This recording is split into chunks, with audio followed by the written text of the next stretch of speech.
Halo, kembali lagi bersama saya Erik Sadewa. Sekian lama tidak bersua. Tidak bikin konten karena sibuk di Bandung Rumit ya. Kalau belum menyaksikan Bandung Rumit, karena Bandung Rumit ada Podgang, Podcast Gangster, dan ada di sini Dop Stereo ya, kantor Dop Stereo. Dan ini RIP adalah ruang integrasi player. Talina rapper, Kusinsan player. Bener. Nah, tamu sekarang bukan tamu sih sebenarnya, Maya. Teman kerja, kenal dari dulu, gigs, dan orang terkenal di gigs juga. Enggak. Kontroversi juga. Ya, siapa lagi kalau bukan Andi Kungpo Chicken. Terima kasih Bang Dewa sudah mengundang saya ke RIP. Jadi dari dulu sebenarnya pengen ngobrol sama Bang Dewa zaman masih kantor Dop di bawah kan. Kantor di bawah dulu masa di G kan saling ya saling ketemu, saling sapa, nggak terlalu akrab ya. Di awal tahun 2000-an awal sering ketemu tapi tidak wow munding ya bahasa itunya. Wow munding. Cuman hai mang. Dan apa ya, strike di hip hop tuh cukup anjing edan deh, bukan? Iya. Cukup apa ya? Bisa dibilang cukup keras lah. Back in the days ya 2000-an awal tuh, kita tuh punya ini bisanya. Jadi kalau banget. Scene scan di hip hop itu cukup keras teh, kata saya dibilang cukup keras teh. Kalau misalkan bikin sesuatu, misalkan sekarang bikin YouTube, nanaonan sih bikin YouTube. Tapi akhirnya diikuti. Akhirnya diikutin juga. Nanaonan sih hip hop teh nyanyi kiki akhirnya diikuti. Sekarang. Dan yang saya salut dari Andi, dia keluar dari bukan zona nyaman ya. Orang yang nggak lakuin. Itu kepikiran sama Andi itu gimana? Emang ngelawan mainstream atau untuk si Kungpo kali ya waktu itu, untuk skena Kungpo. Iya, karena waktu itu kan kalau si Mang Dewa memang dari dulu sudah duluan kalau di di genre hip hop itu, di karir musik Mang Dewa udah duluan di belakang layar, tapi saya belakang layar betul udah duluan sama teman-teman Impartarial. Udah duluan. Nah, saya itu dulu kan nonton Mang Dewa bersama teman-teman. Jadi waktu zaman saya sama Dorizo, partner saya di Kungpo teh, saya juga belum kenal sama Dorizo. Dorizo itu sama dulu itu grupnya Kabum sama si T5. Sama TV Abnino, sama siapa lagi, si Ryan, si Q. Ya, si Q. Nah, saya juga belum kenal. Cuman waktu itu saya ada di Ardan, saya masih siaran di Ardan. Oh iya, siaran di Ardan. Para muda, kalau enggak sekarang tuh ada jadi komika siapa sih? Banyak ya penyiar radio jadi komika. Si Cina lah. Iya, siapa namanya? Si Ernest bukan dulu kan? Si Ernest para muda. Para muda tukang angkut-angkut kene si Ernest. Itu. Saya dulu emang bawanya saya dari radio Ardan dulu, saya juga belum kenal Dorizo. Tapi saya sering meliput karena kami radio kan dulu ada satu jobdesknya adalah ketika ada event, sering meliput lah radio tuh. Saya sering lihat Mamang dan teman-teman waktu itu. Dan belum terlalu into terhadap hip hopnya belum, tapi seneng rapnya emang udah dari dulu zaman di Cianjur. Mang saya kan orang Cianjur, datang ke Bandung bertransmigrasi. Nah, baru di Bandung rame ya gitu. Kebetulan mungkin saya itu pelaku second wave kali ya, karena mungkin yang pertama si Mang Ucok dan teman-temannya udah lebih dulu kan, tahun 80-an mereka udah mulai 80. Iya, dari dulu ada kompetisi lah di alun-alun di itu teh. Betul. Gitu. Terus setelah 9 bulan mungkin teman-teman pesta rap Jakarta udah ini, terus scene underground hip hopnya udah ada. Mulai di Pasifik kayak gitu kan. Mungkin si Kungpo itu muncul di third wave-nya lah ya, di gelombang ketiganya tuh 2000-an awal waktu itu. Nah, muncul ke sana, saya tuh kenapa bukan ingin beda sih, saya ngelihat teman-teman yang lain sudah bagus membawakan genre hip hopnya seperti itu gitu. Maksudnya kayak kumahanya gitu loh, frontal terus melawan sistem lah ya. Melawan sistem, dari lirik pun sangat tahu banget lah gitu. Maksudnya benar-benar berani untuk membuat satu rima dan lirik-lirik yang emang benar-benar melawan tirani. Iya, gitu kan. Betul. Tapi perbedaan kalau dipotong dulu, perbedaannya dulu sama sekarang. Kalau dulu kayak semacam si Ucok, Evil Sik, terus kayak si Aji, itu dia berani mempertanggungjawabkan lirik. Tidak hanya nulis lirik aja gitu. Beda sama sekarang. Asal nulis lirik. Naon sih si Rani teh naon sih iya konspirasi teh naon sih iya teh. Jadi masih bingung kan ya. Nah, yang saya tanyain gini. Iya. Bisa ke hip hop, pertamanya suka sama siapa sih? Pertamanya hip hop, saya dari Cianjur waktu itu, waktu itu mungkin SMP. Pertama kali saya senang hip hop tuh saya punya kaset Vanilla Ice. Oh, Ice. Iya, itu The Extreme album pertama, terus ada dibully lah itu juga. Oh iya. MC Hammer yang Prince Hammer Don't Hold Up, and then Sir Mix a Lot yang masih yang old school yang di MC. Alay lah dulu itu, mah, alay. Karena di Cianjur itu apa namanya, hip hop itu tidak ada ya, belum ada terlihat, karena di sana kan zaman waktu itu ada anak-anak seangkatan saya mainnya Metallica, Guns N' Roses lah. Oh ya, pada zamannya. Pada zaman waktu itu udah Sepultura segala macam. Nirvana yang betul. Sekalipun saya dulu sebenarnya punya band cover Guns N' Roses kan zamannya SMA-an gitu. Tapi udah mulai seneng dengan, karena sepupu saya beli kaset Vanilla Ice pertama. Oh ini rap tuh seperti ini gitu.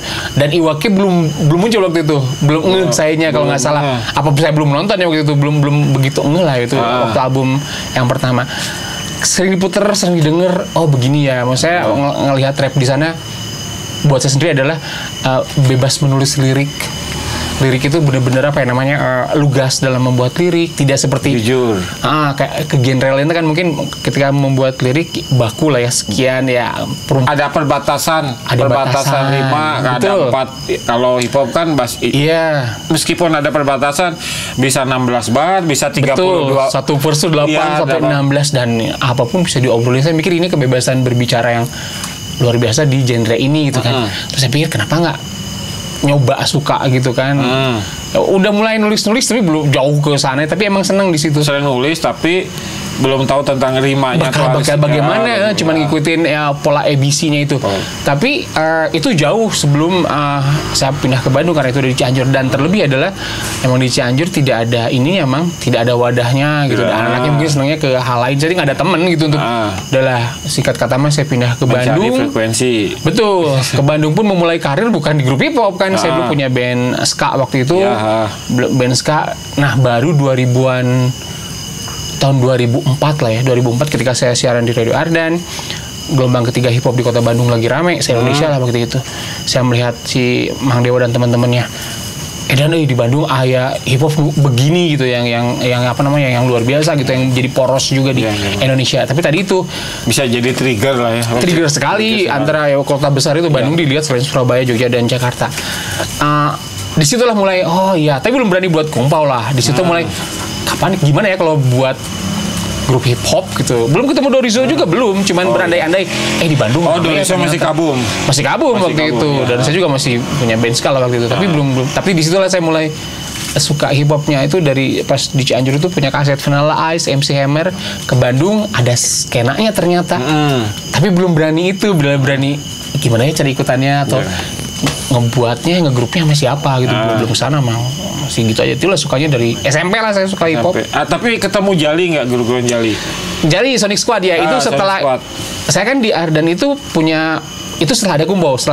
Ada program yang di Ardan itu ketika ngeliat hip hop di lokal kota Bandung lagi rame. Kami di Ardan tuh punya program hip hop hore.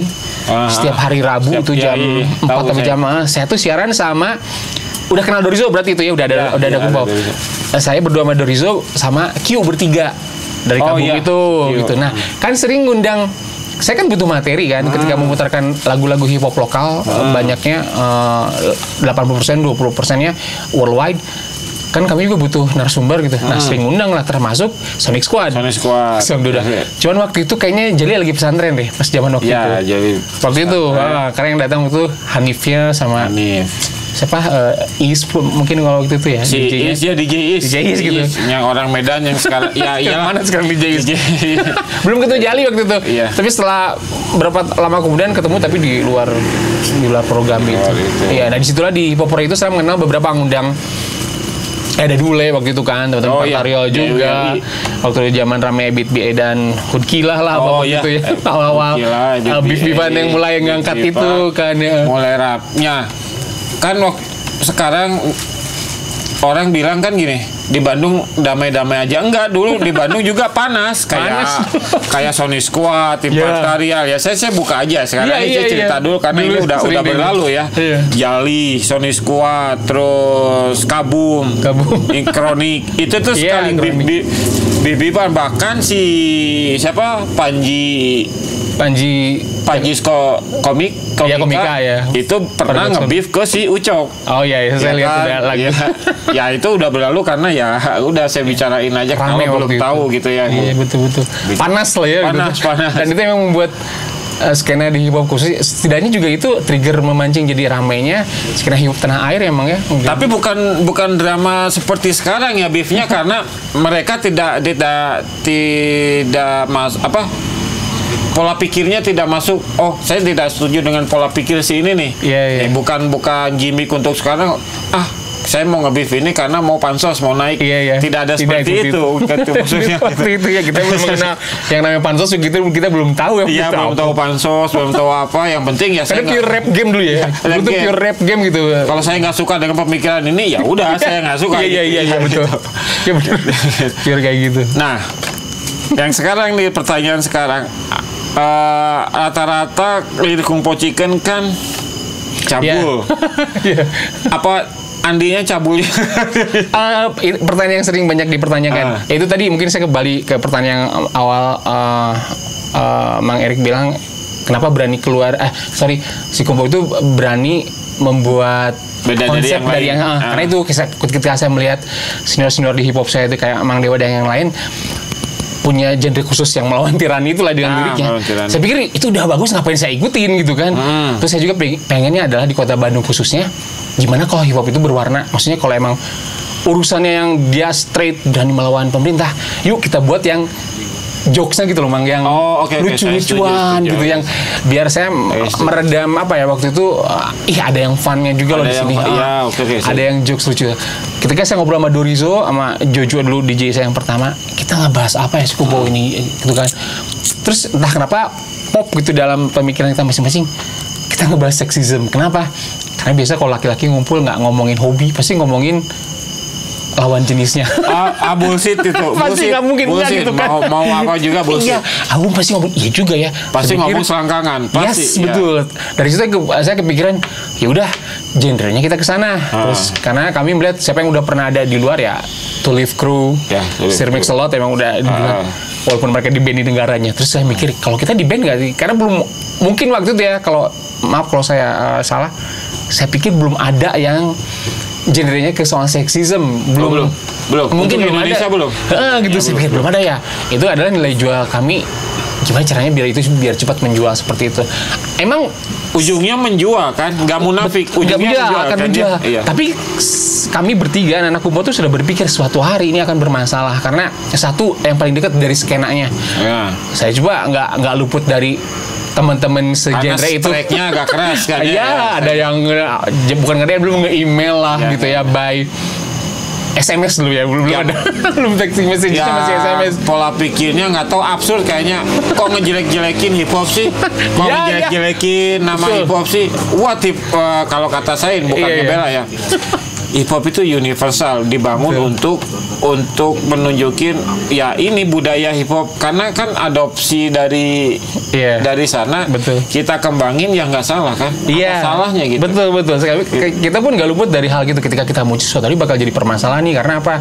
Scene kitanya pasti akan lihat naon sih si Kungpo kok kieu gitu.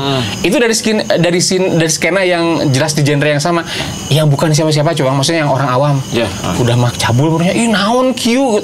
Wah, saya udah banyak banget dari mulai ulama lah, dari mulai orang tua, dari mulai ulama. Oh iya, itu sempat karena beliau secara tidak langsung pernah mendengarkan lagu kami di radio waktu itu dengan lagu yang seperti itu, karena lagu gituan, single kami pertama kedua sih waktu itu muncul itu kan mungkin waktu itu booming ya, dan didengarkan dengan radio sangat itu sekali, beda dengan zaman sekarang. Dulu radio itu adalah salah satu wahana hiburan orang mendengar.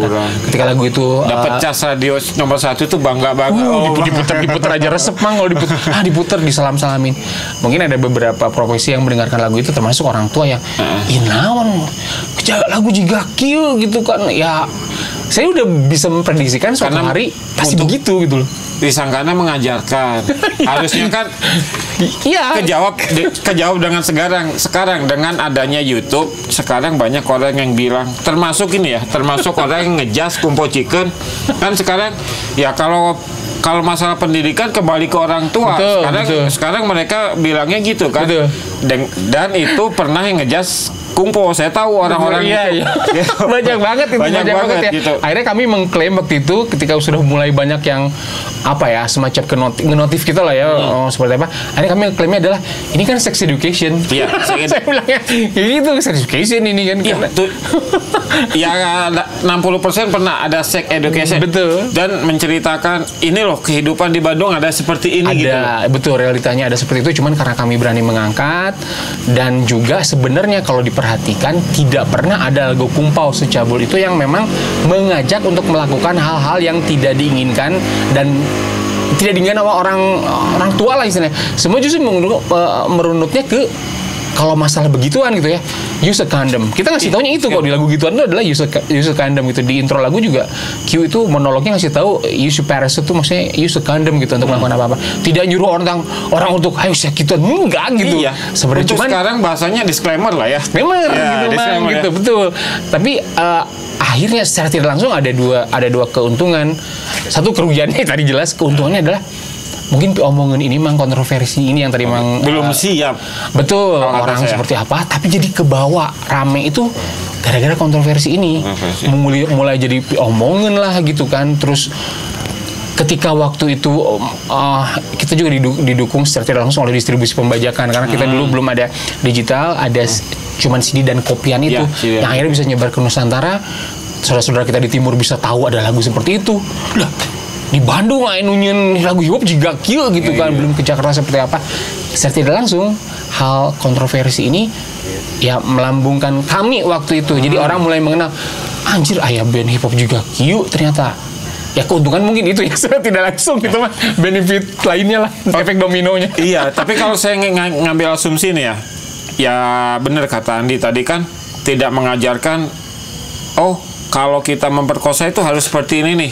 Kalau kita mau mabokin cewek nih harus dikasih ini nih. Tidak ada seperti itu kan. Lirik-liriknya tidak ada seperti itu. Tidak Justru kenakalan yang diangkat biasanya habit-habit orang tuh ketika nakal seperti itu gitu. Tapi Iya, pada zaman waktu itu, gitu. tapi tidak ada provokatif untuk menyuruh orang melakukan hal yang tidak diinginkan banyak orang tentunya tidak. Justru itu safety sex lebih ke safety disclaimer-nya adalah kita nyuruh safety sex dengan alasan begini, namanya pendidikan seks waktu itu kita udah bisa mendapatkan zaman belajar biologi ketika reproduksi segala macam.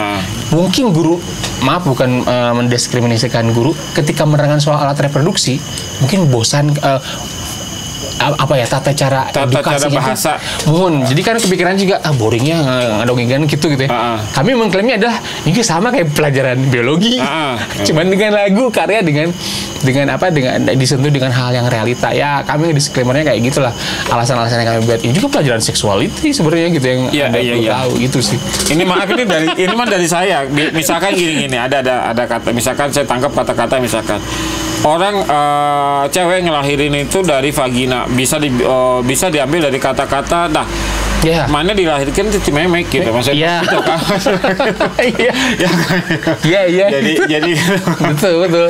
Akhirnya gitu. jadi ya itulah kami mengambil secara tidak langsung diuntungkan dengan konsep yang kami buat itu secara tidak sengaja hasil dari opini masyarakat yang anjir nolnya band jika omongin lah bahasanya itu jadi rame waktu itu di masa tapi sekarang udah bergeser kan pemikiran. Sekarang udah bergeser sangat dan saya juga lihat beberapa adik-adik kita yang membuat video klip tentunya visual lebih parah apa yang pernah dilakukan Kumpau gitu kan kalau kita ngelihat teman-teman adik-adik kita sekarang lah gitu. Lebih dan kita aja dulu nggak gitu visual aja kita dulu tidak pernah sebenarnya memperlihatkan seksualisme. Ya untuk YouTuber gitu ada yang mandi di bathtub bareng, ada yang gitu. Itu kan setidaknya mengajarkan bukan edukasi sebenarnya.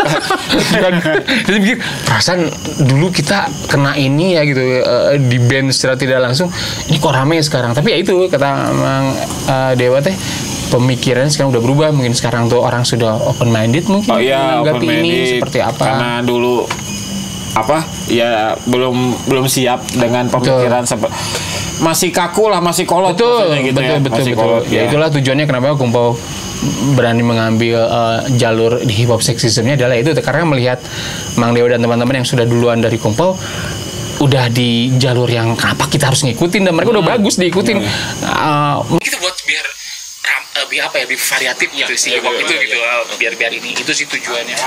Nah, masalah seksualisme itu ada ulama, berapa ulama tuh? Di Kota Bandung waktu itu, kan kalau di radio tuh pagi-pagi suka ada ceramah pagi kan. Nah, beliau ini salah satu ulama terkenal di Geger Karlong. Ya, tahu. Ketika mau ke tempat ceramahnya, di jalan kan dengerin radio. Kebetulan lagu gituan itu, lagu Kumpul lagi putar. Lagu gituan. Musik director kami, karena saya di Ardan waktu itu, musik director saya lagi ikut pengajiannya pagi-pagi itu. Saya tidak langsung, terus mungkin monolog pertamanya beliau ngomong, aduh, tadi di jalan dengerin radio, kaget dengan pembahasan aya lagu, aya lagu jika gitu. Nah, MD-nya Radio Ardan, Victor Dian Sandi waktu itu ikut pengajian, dia denger itu, anjir, lagu sahanya. Terus dia kaget, karena waktu itu cuma satu-satunya lagu yang begitu, karena waktu itu kan lagu lah nge-rap, ngomong lagu nanti cina penyanyi nanti lain nyanyi kakak ngecebrek cina gitu, rap lah di identifikasinya. Dia si Kumpau juga kan. Terus dia nelfon, sorry, itu bukan PD saya. PD saya yang ikutan. Dia nelfon ke MD musik director, karena musik director di radio yang bertanggung jawab untuk ngisi list untuk diputarkan di setiap program. Ditelepon lah, Vic, lu tadi pagi muter lagu Kumpau kan? Iya, kenapa mas? Jangan lu diputerin lagi. Ada yang dengerin nih, lama satunya itu. Ya maksudnya sampai segitunya gitu kan. Ya memang karena waktu itu ketika muncul juga akan sangat nyindrik banyak orang, termasuk orang tua ya. Tidak disalahkan juga, mereka mungkin menjaga, namanya orang tua harus ngasih sesuatu yang baik terhadap anaknya segala macam itu sih. Jadi aduh gitu ya, banyak kendala sekali di single pertama lagu gituan itu. Tidak hanya ulama, ada orang tua yang datang ke radio, itu ngapain muter lagu kayak gitu, sempat di komplain begitulah. Terus dulu by email mang, terus ada surat kalau zaman radio dulu ya, cara pengaduannya itu bentuknya surat. Kalau sekarang somasi lah ya. Iya. Somasi, terus mungkin by digitalnya by texting messages gitu ya, SMS atau apa. Ya namun cini muterkun tidak pantas, lagu yang tidak senonoh gitu. Udah banyak lah mang tiap awal yang kayak gitu-gitu. Tapi akhirnya diputar break dulu. Sempet di break beberapa lama, tapi karena by demand, karena requestnya rame itu, karena emang rame itu karena cuman karena bukan karena soal kualitas lagunya saja juga lagu karena lirik sebenarnya. Kalau saya ngomongin kualitas secara hip hop, walaupun saya tidak begitu punya penilaian seni hip hop yang bagus itu seperti apa, enggak, maksudnya gini, kalau saya pun secara biasa ngelihat kualitas lagu gituan sebenarnya biasa aja, lagunya lagu biasa gitu, tempo yang biasa dan tidak ada skillnya gitu, tapi karena lirik sebenarnya itu mungkin jadi piomin, jadi orang nge-request banyak, otomatis kan buat airplay radio dibutuhkan. Ini yang paling banyak di request, salah satunya siapa? Ya Kumpau harus diputerin. Akhirnya emang diputerin lagi berapa lama kemudian. Tapi kan itu sebenarnya tidak visual kan? Ya, belum nggak ada video klip, nggak ada. Masih indie label waktu itu memang. Tidak seperti itu. Sekarang kayak Agli Ajilea, terus kayak yang sekarang. Yang lokal aja banyak. Lokal banyak sekarang. Nah, perjalanan band Andi sendiri apa aja sih tadi teh? Awal karir ngeband sih secara profesional itu saya punya band ska waktu itu, Purpose Tiger Clan. Iya, Tiger Clan. Itu barengan BMG Music, ngeluarin 2 album. Setelah itu ada band proyekan juga musisi lokal Bandung, Baini Kanguru, itu crossover music based on reggae genre. Baru Kumpau Chicken. Tapi Andi di situ vokalis semua. Saya mau tanya, ini sebenarnya suatu kebanggaan ya, jadi hujat tapi ada suatu kebanggaan. Nah, untuk Andi ini nih ya, dia dapat AMI Award 2009 karya 2009. Produksi rap terbaik bidang rap. Betul. Nah, ini dari AMI Award Kumpau itu 2009, album ketiga waktu itu. Album ketiga yang judul albumnya pun tidak senonoh mang. Itu judulnya kan, judul albumnya tuh Smell Like Fish, Taste Like Chicken. Artinya adalah Memek. Karena itu berbahasa Indonesia. Orang yang kita banyak yang nggak tahu, tapi kalau kita mah tahu gitu kan. Ikan asin lah. Betul. Tapi itu dijadiin nominasi, saya juga bingung. Waktu itu nominasinya adalah Panji yang Pragiwaksono, siapa lagi? Mas Tabib Q-nya Soul ID. Kalau nggak salah ada J-Flow gitu, siapa gitu apa. Dan Yako ya waktu itu. Saya juga bingung kenapa saya bisa menang. Itu suatu hal yang gimana kok bisa menang di antara si Panji waktu itu lagi ngeluarin single yang patriotisme dengan angkat tanganmu untuk Indonesia. Maaf saya potong sendiri. Panji juga nggak pede sama nge-rapnya, dia katanya nggak hoki ya udah hokinya mah di komik aja katanya ya. Makanya saya juga mungkin harusnya saya pikir adalah dia yang menang. Tapi saya yang menang, dan itu bener saya bisa tahu kalau dia kecewa.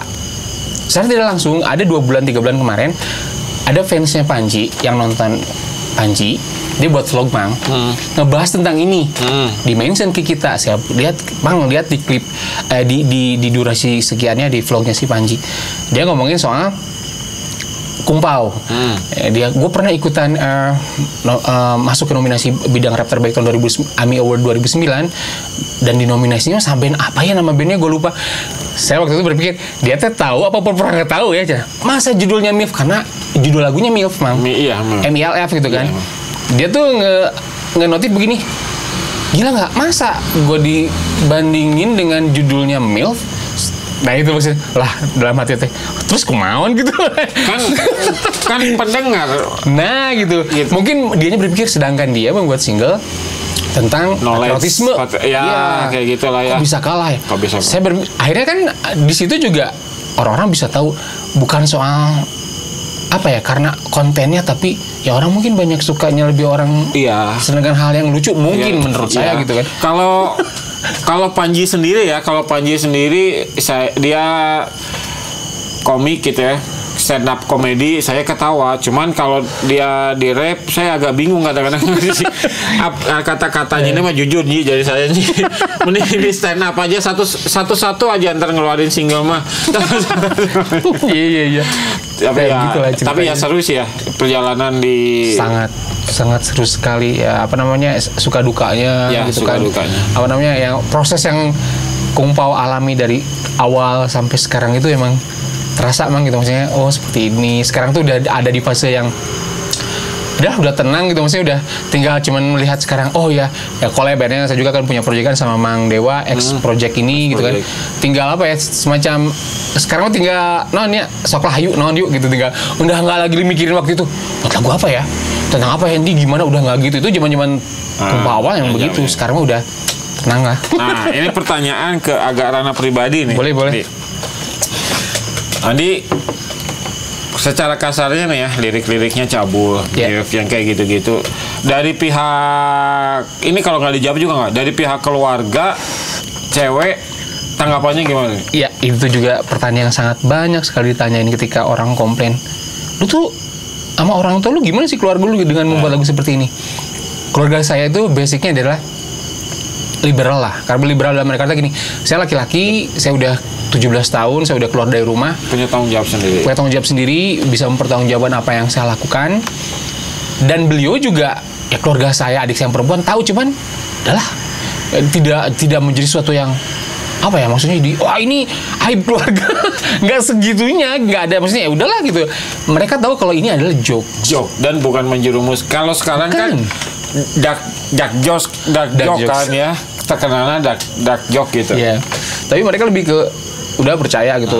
Dan mereka ini orang tua saya, saudara-saudara saya tahu karena si kakak memang suka bodor lah gitu. Dan seni juga, dan betul, tidak ada unsur ngebayat kamu jadi gigolo kamu. Iya, ayah itu kan almarhum tuh dia juga pekerja seni juga, yang mungkin yang namanya orang seni universal dan unlimited untuk berkarya ya, sebebas saya bisa bertanggung jawab. Jadi tidak pernah dipermasalahkan, pernah dipanggil gitu, sini kamu enggak pernah gitu udah, karena ya itulah mereka percaya dengan apa yang apapun yang saya lakukan. Oke. Dari segi hukumnya juga ada susah sih. Ini juga Mang, dari segi hukum saya juga bingung ya waktu itu tuh. Mungkin gini, saya nggak ngerti ya, ketika sebelum ada undang-undang ITE Mang, aman sebenarnya kumpau teh. Tapi kan enggak, sorry. Gini. Tapi kan Andi sendiri tidak menyebut seseorang. Iya. Betul, tidak menyebut seseorang. Tapi kalau Mang Dewa lebih ada konsen lagi mendengarkan lagu kumpau yang lain selain soal seksisme, khasnya si kumpau itu ada di beberapa lagu sering mengambil beberapa public figure yang update pada waktu itu. Jadi kami semacam kayak kalau acara TV itu acara gosip, tayi main lagu. Sering kayak gitu. Itu lagu dibuat sebelum ada undang-undang ITE kan. Saya mikirnya adalah beruntung kali ya kumpau itu dulu adanya sebelum ada itu.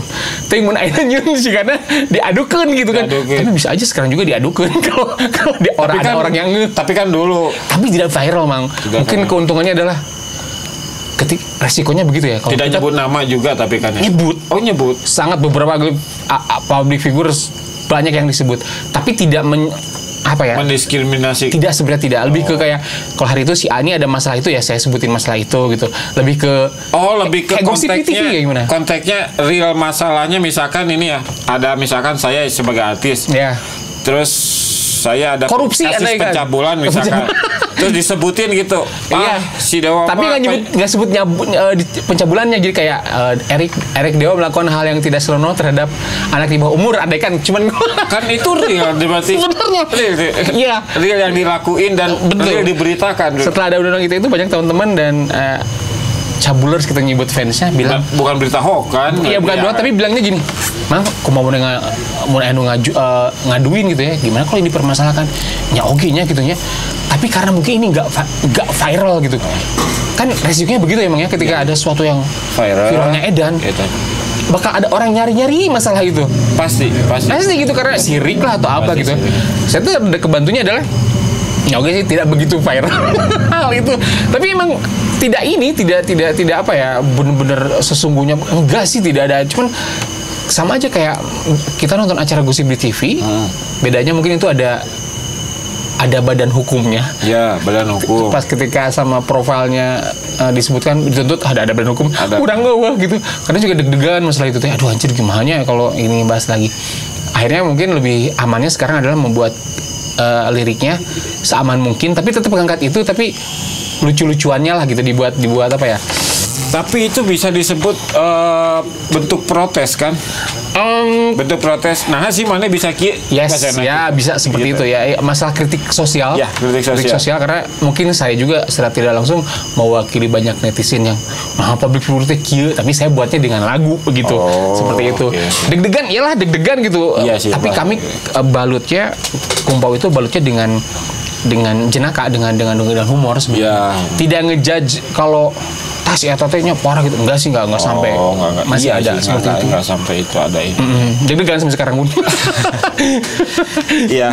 Tapi ini terakhir untuk sekarang kan konsep Andi ke depannya pasti dong masih terus. Insya Allah Kumpa masih terus aktif bermusisi. Nggak tahu ntar ganti ceritanya mau gimana. Gitu. Si kumpaunya apa gimana ya? Kumpaunya gitu ya. Ganti tema gitu maksudnya. Atau ganti tema tapi kayaknya nggak terlalu jauh malah. Pernah mencoba. Waktu itu kami sempat ditantang, ada yang ngomong gini, lu bisa nggak buat lagu hip hop tapi tidak cabul? Akhirnya kita coba.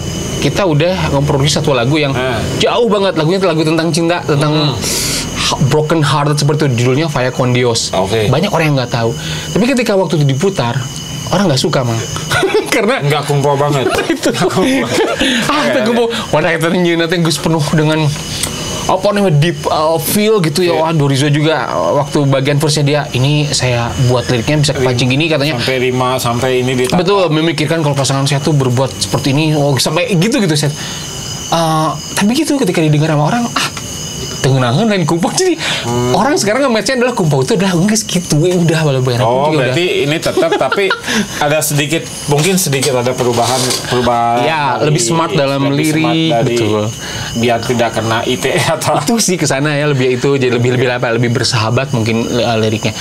Pernah juga buat lagu yang ya tentang masalah sosial kayak tentang lingkungan alam juga ada beberapa tracks yang kita buat Ya itu mah cuma melengkapi kalau kita pun aware juga terhadap masalah bumi dan lingkungan sekarang itu ada gitu. Tapi emang tidak full berubahnya seperti itu. Oh ya, kalau saya sendiri gini loh, nih. Kalau saya sendiri sih bukan menentang sih, cuman saya tidak mau menjadi pahlawan. Saya tidak bisa merubah dunia. Ya. Tapi saya harus merubah lingkungan dulu. Lingkungan dulu. Iya gitu lah. Iya, Kan sekarang banyak orang yang ingin menjadi pahlawan merubah dunia, tapi ketika lingkungannya banjir, ketika lingkungannya dia buang sampah seenaknya. Iya.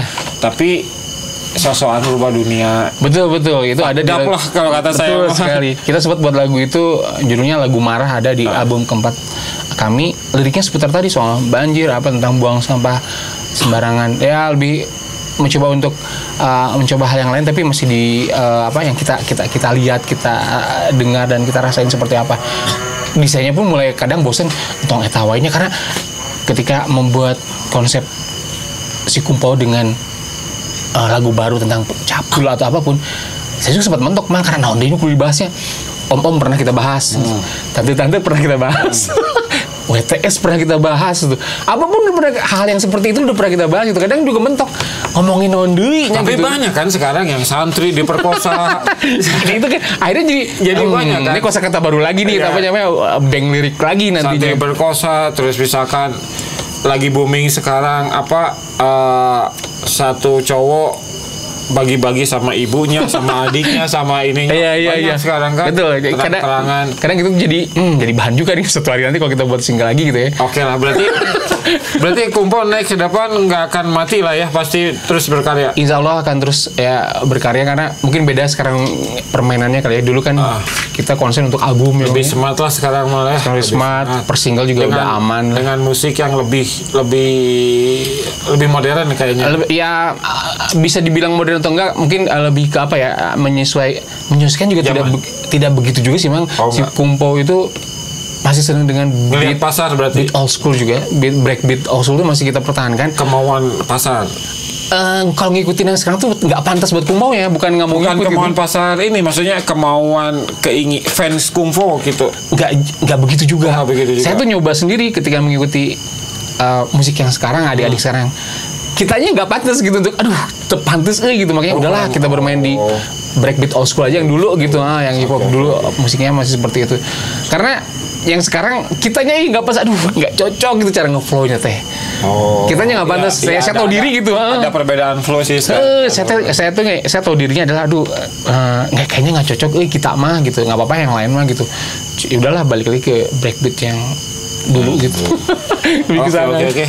Dengan adanya ini juga saya teman dengan Andi juga ada suatu kebanggaan gitu. Terima kasih. Suatu kebanggaan. Nuhun. Susah loh untuk ngedapetin ini susah. Ya itu bahkan dia. Andi juga nggak ada pemikiran. Nggak ada. Dengan konsep seperti itu mana kepikiran. Nggak ada ambisi kan, nggak punya ambisi. Masuk nominasi aja saya kaget, Pak. Nominasi aja kita datang satu undangan dari AMI Award ini. Hanya serius gitu kan. Kalaupun ada orang yang bilang, lu ngebayar ya.